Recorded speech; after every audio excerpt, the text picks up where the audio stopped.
They got a Twitch. We gotta play an all defend the Twitch team. We'll just make Twitch do all the work. I wanna win the game alive with my friends. She's killing me! No! Oh god, damn it, man! Hang on, just because you picked out champions doesn't mean you can tell us when you invade. Oh, you heard him. Oh no, I'm dead! Oh no, I'm still alive! This Twitch is having the best game of his f***ing life, and he doesn't even know why. It will officially be the 10-year anniversary of this playlist in October 2026. This year. There were 10 videos in this series, right? There were some very high highs. Don't dubstep ignited it. Yeah, but also there are some really embarrassing lows. I have not gotten a kill in like fucking 8 deaths. This video right here, this is called The Unstoppable Force. It's a now private video that I recorded when I was 20 years old. Alright, I know what you're thinking. Victor. It is a video that I will frequently make public and then private again. And this flip-flopping is due to a condition that I have called Gamer Rage. What the f is this shit, man? I asked you 7 times. 7 times. See, as funny as this video might be to some people who might have watched it, for me, it's 16 minutes and 48 seconds of me at my absolute worst. Just non-stop, start to finish, whiny baby. Oh my god, attack speed nerfing is just so fucking like dumb. If there's one thing I hate about Malphite's kit, it's that he like slows my attack speed. Oh my god. Why am I CC'd so long? Wolfman! Coming, Jack. Oh, my Q didn't go off because I died? Are you kidding me? You saw the random attack just go. Oh, where was the third one? Come on, man! God damn. That did not hit. Are you kidding me? I hate this video. Most videos in this playlist feature some kind of moment like this. Run down. Where are you going? I'm trying to f***ing help you. Why is it okay for me to move that slow? I have swiftness boots. But this video, in particular, is the one I think about when I think about me at my absolute lowest moments as a rager.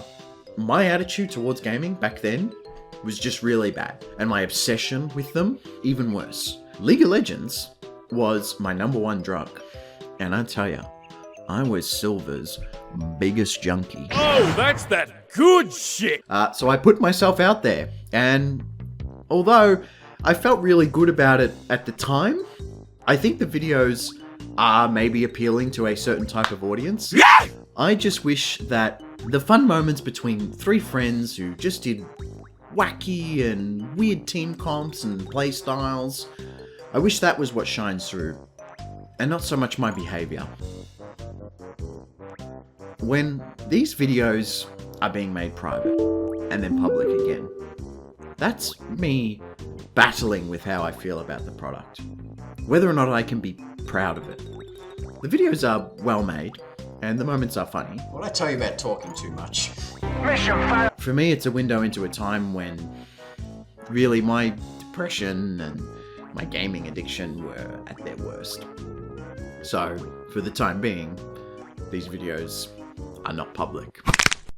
I'm very pleased to say that in the years following, although it took some time, I was able to hang it up, you know? I broke the league cycle, and unlike previous game addictions, it wasn't because I just moved to a new game. I was really able to just cut back and sort of take my actual life a bit more seriously. I don't really obsess over games like I previously would have, and socially I've recovered enough that I have since gotten married, and I've welcomed a child into the world. But, you know, on occasion, I'll return to playing League of Legends, but nowadays my gamer time is reserved for the Howling Abyss. It's more suitable for quick ins and outs, you know? a couple games, and you move on. There's no need to get too attached to wins, right? Game's over before it goes too long. You know, especially when you have a child sleeping in the other room who could wake up at any moment. It's a lot easier knowing you only have to commit about 20 minutes at a time. But I tell ya, I felt something though. Feel something. A sense of longing, right? For the marvel that is the side lanes and the jungle. The dedicated roles, the dragon respawn timer, right? Who, this guy? It's an experience that's unique to League of Legends that just can't be found in ARAMs. And so the base game was lost to me. But it had been so many years since I played on the Summoner's Rift, you know? It's not even close to the game that I remember. So it's really quite intimidating to step back onto it. But you know, then I saw it. It was a skin so beautiful that it was too beautiful to even use. Victorious Braum. Today will be exciting day. Incredible. I never play ranked. Never ever. Only to do my placements really, and just see what I got. The one time I really made an effort, I just wanted to get the free Maokai skin, the Victorious Maokai. But as a silver junkie that I am, started way too late, and I wasn't nearly good enough to get it done. Looking at the game now, so many years later, I had to come to terms with something that I just didn't want to admit back then. I have ranked anxiety. In fact, my ranked anxiety had progressed into something of a far more potent nature. Rift anxiety. Summoner's Rift anxiety. I always had excuses for why I never play ranked. I used to say things like,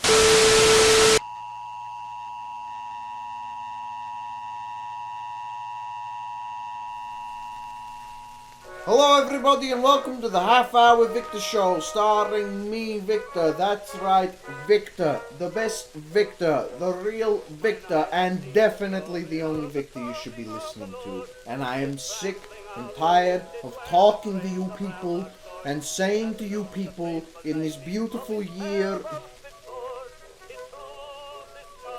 2016, not 2026.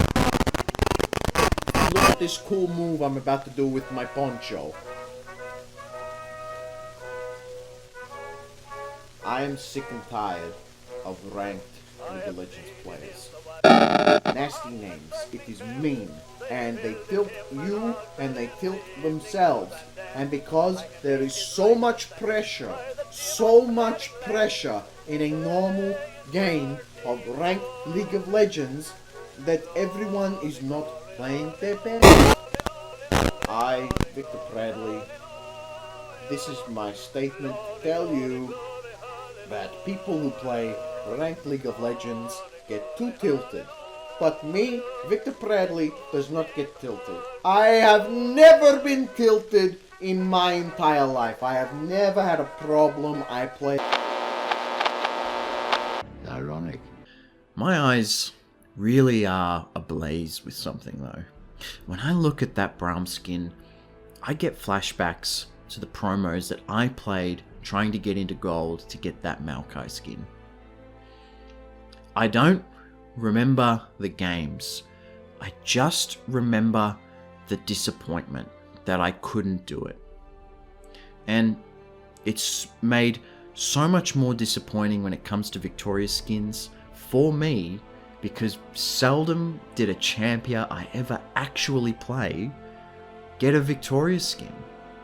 I might not get another chance, but gold isn't easy for a guy like me. Except, wait a second. Quest. 15 ranked wins. You're telling me I don't need to grind for gold? This is all it would take for a free skin? I mean, how hard could it be?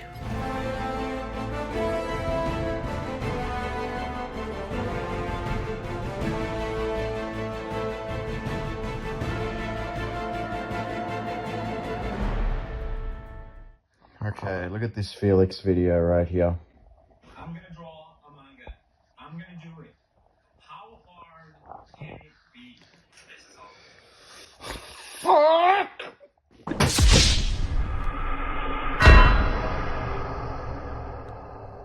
Well, there you go. The series is cancelled. Okay. Obviously, I'm not making manga. I just had the name How Hard Can It Be kicking around in my head for so long, and now I see PewDiePie say the exact same line that I intend to say every day for however long I continue to be doing this. Oh, sent me spiraling. Now, I recorded that clip with the intention of sending it to Steven, or like, bro, can you fucking believe it? I'm gonna be a copycat now. Because you see, although I'm playing League today, I won't be playing League tomorrow. My intention is very much to move this series into more real-life activity. You learn things when you just try shit. I am talking into the microphone.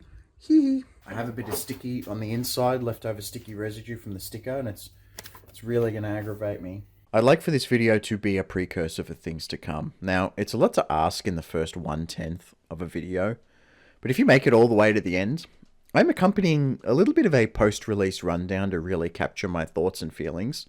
I've actually started journaling, which I've never done before. It just seemed pertinent to me and to the whole documentation process that I'd be able to put in writing what was on my mind the day it happened, you know, before it's gone. Yesterday, I wrote about a piece of advice that I gave Steven a while back. And as a bit of a taste, I'll say it now. When you have a project or a goal, work at it every day. Even if you have no time at all. You can always find 5 minutes a day. Doing so will keep the project alive and active in your mind. The further you let it get away from you, the harder it is to pick back up. The hard part about this 15 Wins project has absolutely been the time commitment of making the video. I am in truth a new father who just went back to a full-time job, so the hobby time is really limited. I need to grasp these little windows where I can actually make a little progress. The second part of that advice is to celebrate any and all accomplishments. I think the mental game here is positive reinforcement. Your brain just wasn't built to take abuse from yourself all the time. So you need to keep pumping up your tires. Even if you went to the gym and walked out in 5 minutes, you made the time to go. Be proud of that, so you can make it back tomorrow and walk the treadmill for 10 minutes. I truly believe in steady progress in the right direction.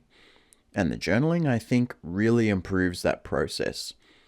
I can walk away today and say, I edited that clip, I wrote this part of the script, and I recorded it. Now, I don't want to get preachy, but I need that reminder every day. Steady progress in the right direction. Now about those games. Welcome to Summoner's Rift. I'm gonna kick your ass. I'm gonna boot you in the ass. Look at the size of my ass. Ah! My ass. Brom is here! That's right. It's old Big Door McGee himself. You need to go.